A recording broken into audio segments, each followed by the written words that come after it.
A very warm welcome to you for day 3 of the Manila Major.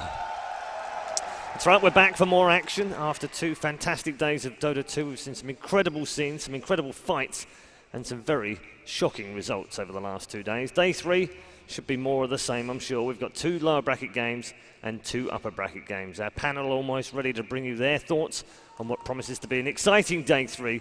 But before we get to them, let's take a look back on a monumental day 2. Previously on the Manila Major.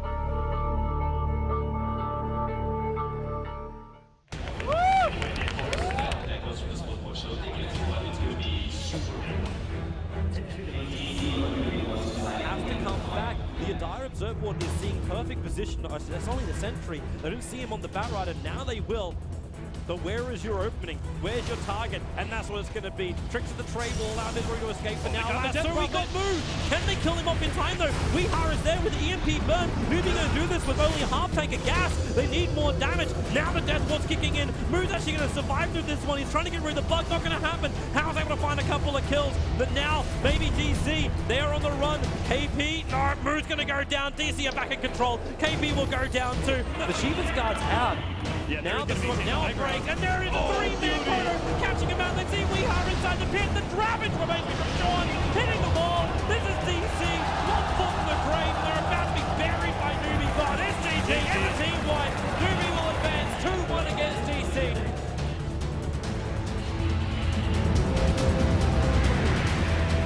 They really want to contest this and take it down as quickly as possible. They get the refresher for Ohio. It's coming out. Double Roar is ready.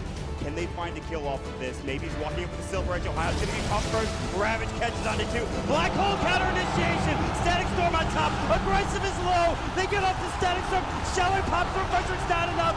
Maybe he's getting chewed through by mid 1. They get off the Roar. They'll lose 2. They'll lose 3. What an initiation from DJ, and they'll find another one. Bottom lane is going to become a problem, so let's perhaps go sometime soon. They're going to send the Blink Ravage in. They'll get the Aegis instantly, the Static Storm. They get the refresher off now. DJ got hit up with it as well. They're looking for Ohio. He is double roar still. Another Ravage. Only catch.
The game. How did it come to this for Alliance? They had this in the bag, but they couldn't close Na'Vi out. We're going to a game 3. There's nothing left here for the Swedes. Denny though is in a bit far. Dual scepter out with the Queen of Pain. Sine goes the ride. Reinforcements coming in. Hard and fast for Na'Vi. Charging towards S4. They kill off the egg. They kill off S4. They move on to Lorna. They're mowing them down. Alliance drop 4. It's a wipe.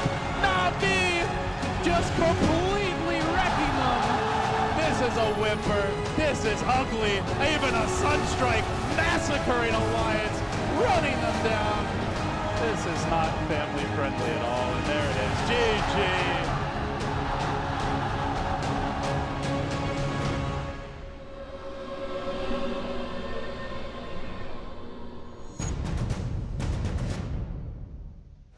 6 teams already eliminated. We're down to just 10. We'll eliminate 2 more today as we open things up with the 2 lower bracket matches before finding out which 2 teams make the upper bracket final later on today. Our panel are ready and willing and able to tell you all about day 3. Charlie is with us, Purge, and alongside them is Black. How you doing all this morning?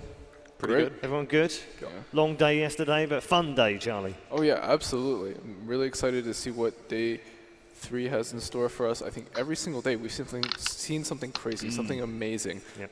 And this event, honestly, has been pretty magical. Yeah, it has, isn't it? We saw some incredible plays yesterday. Maybe Alliance obviously going out, Black, but Loader playing his heart out in that game where he stole the ages and denied in the same game, and still they couldn't win the match. I actually thought they had that game in the bag, but they just couldn't close it out, and then Na'Vi came back and it just destroyed them completely in game 3. It was really amazing, or it was really late as well, and you know, I might have woken up some people in the hotel. Really? What, when you went back? I don't want to know what you've been doing overnight. Like, Were just you keep the that, one with the keep that jackhammer every morning? stuff. Just really excited, need to jackhammer something. He's brought it along with him. Brought it all the way back. Purge, how you doing? Really good. Every day. Sharp, sir, this morning. Looking very sharp. Thank you. On point.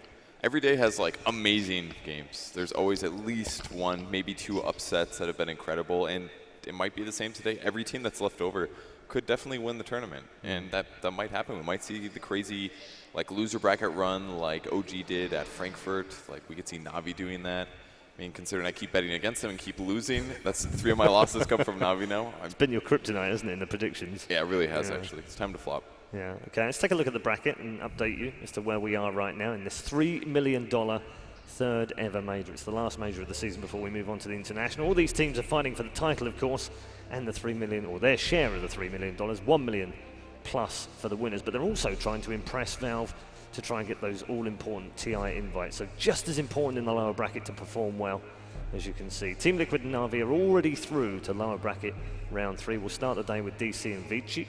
Then we'll move on to LGD versus Empire, and then we'll return to the upper bracket to find our 2 upper bracket finalists. Of course, MVP, OG, Newbie, and Fnatic. 2 of those teams trying to become the first ever team to win 2 Valve events. It still hasn't happened, incredibly, after 5 internationals and 2 majors. Charlie, there's a chance here, isn't there, with Newbie and OG in that upper bracket? Absolutely. I think both those teams have a lot of potential here, but there's a reason why you haven't seen 2. There's a reason why there's been no back-to-back or repeat TI winners. It's because winning puts a target on your back. Winning makes you the focus of everybody else, and everybody gets hungry.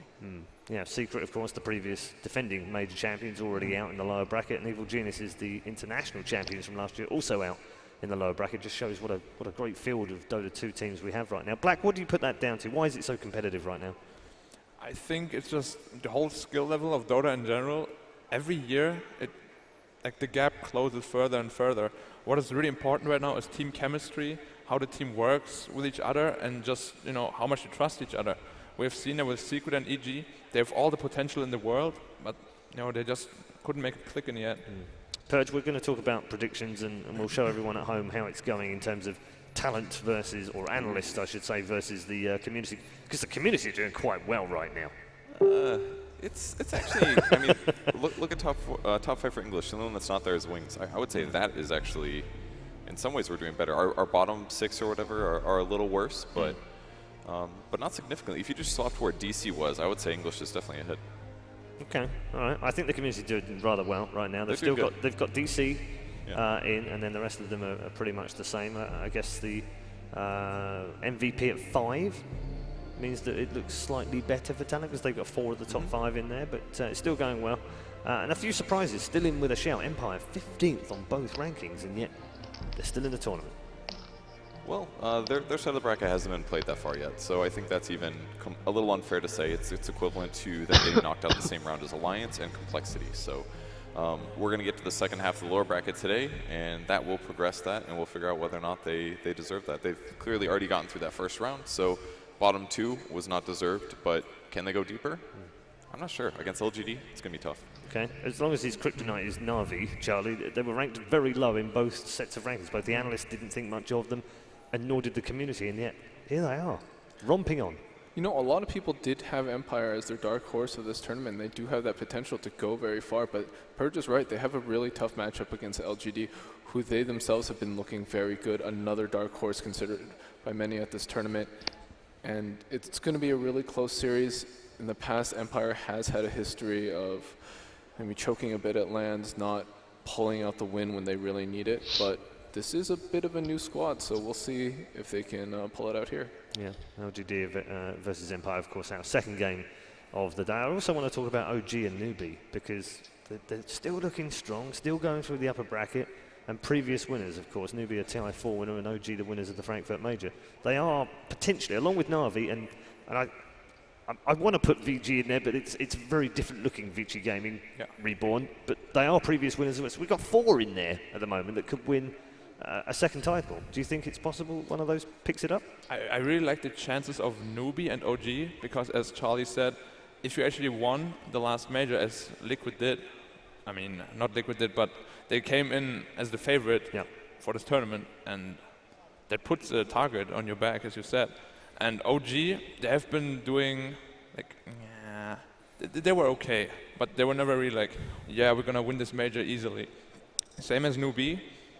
They showed some weaknesses right before the major. Nobody expected him to be like that dominant, and it just shows that those two, they don't have a target on their back. That means they can just go really far, because other teams, they did not like research as much as they should have, because nobody expected them to be as strong as they really are. Okay. Do you agree with that, Perch? Because Newbie were pretty good at Epicenter. They were on that 29-game win streak before they got taken down finally in that one, and then beaten by Liquid in the final. But they've shown us some form, haven't they? I'm pretty sure the people in their group studied them a lot. Not sure about the other teams. They just said, oh, it's Newbie, let's hope we don't run into them, is maybe something a bit more planned. But there's also a lot of teams that are maybe not the most expected that have already been put in loser bracket. Like Liquid being down there is a huge sigh of relief for all the winner bracket teams. MVP Phoenix beating them 2-0 and showing such a different playstyle has got to be even scarier in some ways, because you can't really plan against that. You just have to be better. So I personally feel like Phoenix is a little scarier than Newbie is right now for a playstyle matchup. Newbie, at least you can plan their heroes, plan their strategies, and play around that. All right. Going to get more from all 3 of you in just a moment, but first up, we'll take a look at the schedule, because we have a busy day ahead of us. There are 4 matches. We'll start this morning with Digital Chaos versus Vici Gaming Reborn. LGD versus Team Empire will follow. They're all best of 3s today, of course. And then we'll go to the upper bracket, where we'll see the incredible MVP Phoenix going up against OG. It's going to be a fine battle. We'll finish the day with a Newbie versus Fnatic best of 3. Time now to introduce you to our first 2 teams of the day. So hold on to your seats. Game 1 is not far away. With 2 Shanghai Major winners in their ranks, this North American team's facelift could spell the start of a very bright future. Under Misery's guidance, they have gone from strength to strength, taking the North American scene by storm. A combination of raw talent and pure drive. They will not let the past define them.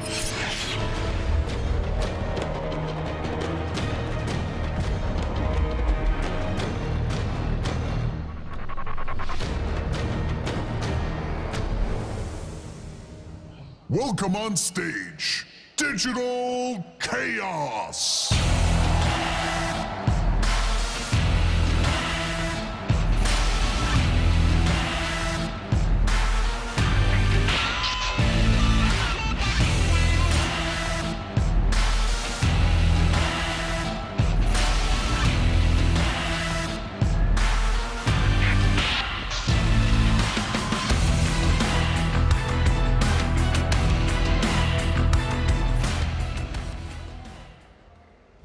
A glimpse into the future.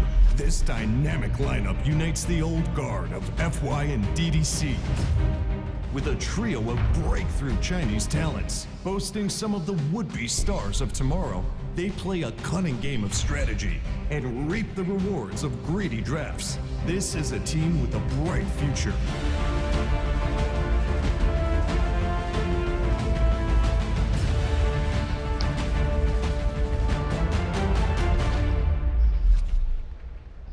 Welcome on stage, Vici Gaming Reborn!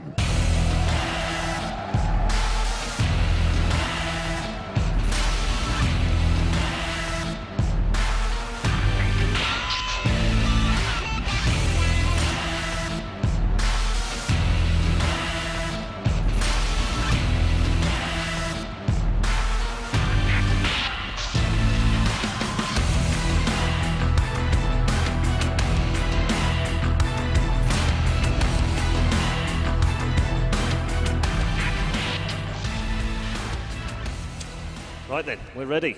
Game one is just around the corner. We'll get our thoughts from our panelists. We'll start with Digital Chaos. Charlie, an American organization by default, but with only one American.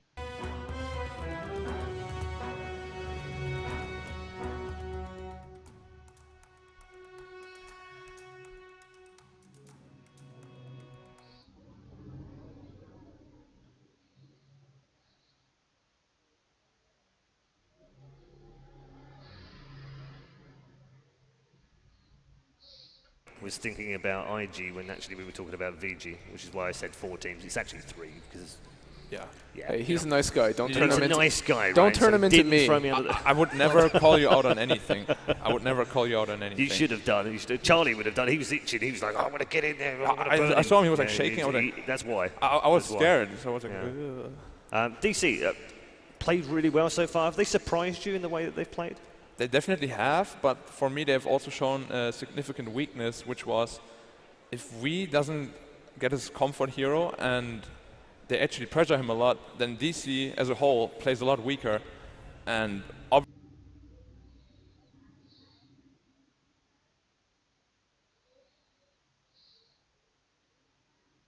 obviously everybody saw it because they played versus Newbie yesterday. So I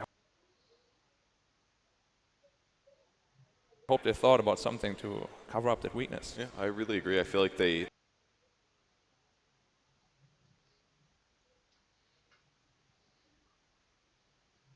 need to prioritize one of Wii's good heroes in the first round and let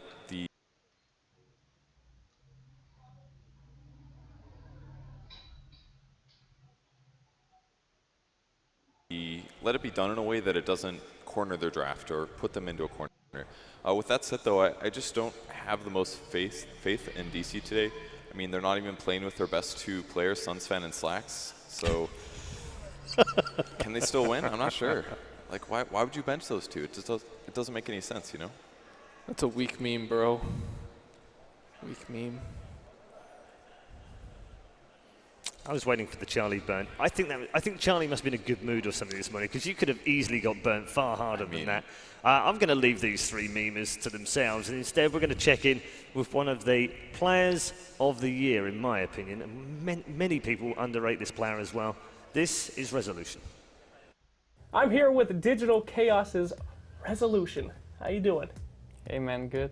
Hey man, good. Thank You're I just can't see. You're such a beast in game. You're so crazy, and then I look at you, and you're such a nice lad. Big smiles, lots of please and thank yous.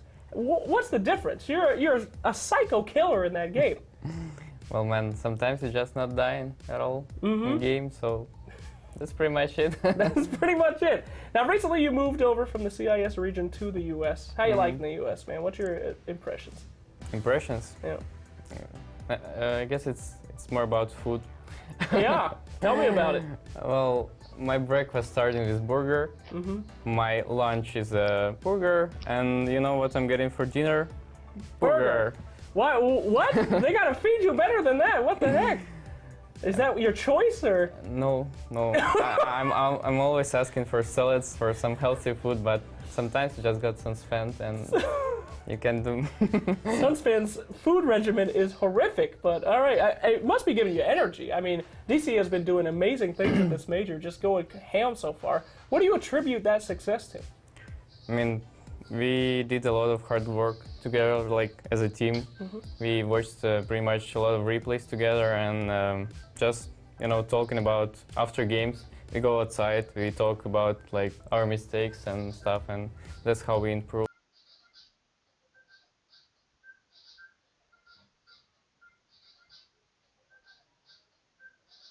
Yeah. Now, a lot of people considered you guys kind of underdogs coming into this.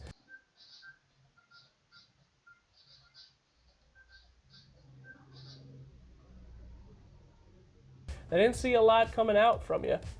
Do you consider yourself an underdog?